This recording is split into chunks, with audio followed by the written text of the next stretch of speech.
قبلا خود کمک های دفعی که از طریق موسیقی تیجدو در نای 11 توضیح می شد مربوط به وکلای گذر بود. نظر به شکایتی که از طرف مردم شد که یا به مستحقینش نمی رسید، تقریبا حدود 2 سال پیش کلستر ایجاد شد.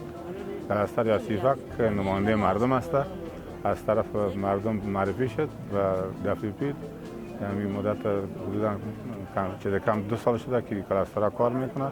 الحمدلله تقریبا 80% 85% پروسه را به طرف شفافیت برده که شما میبینید دوره که توضیح میشد کدام مردمی که موتر داشته باشه و کدام سرمایه‌دار و روزگار باشه به هیچ وجه در این پروسه شامل نیست.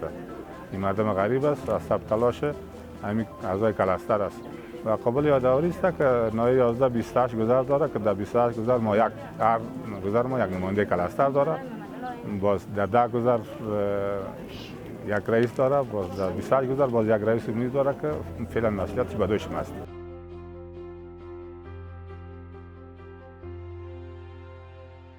این خود یک کاتگوری که از طرف دفعی معرفی شده بود، 13 کاتگوری یعنی 13 معیار که به اساس 13 معیار ما باید کسایی که در کمک شامل میشه حداقل 6-7 معیار از این پورا کنه، ما شامل پروسه ساختیم.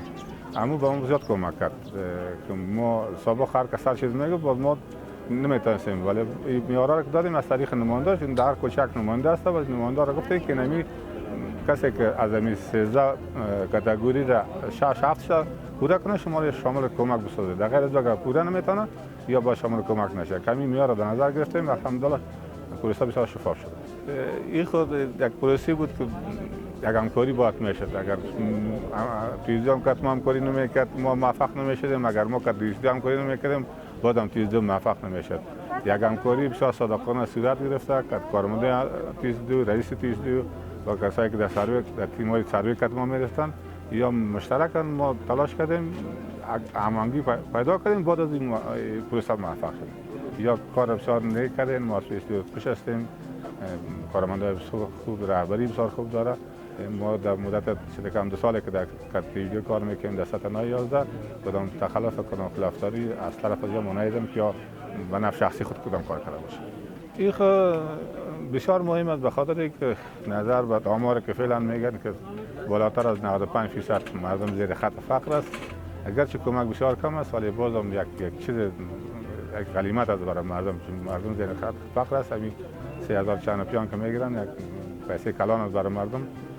ما تقاضای ما خواهشم از مؤسسه محترم دفعی همین است که کمک ها را دوام بدن، در غیر از مشکلات مردم دوام زیاد شده میره.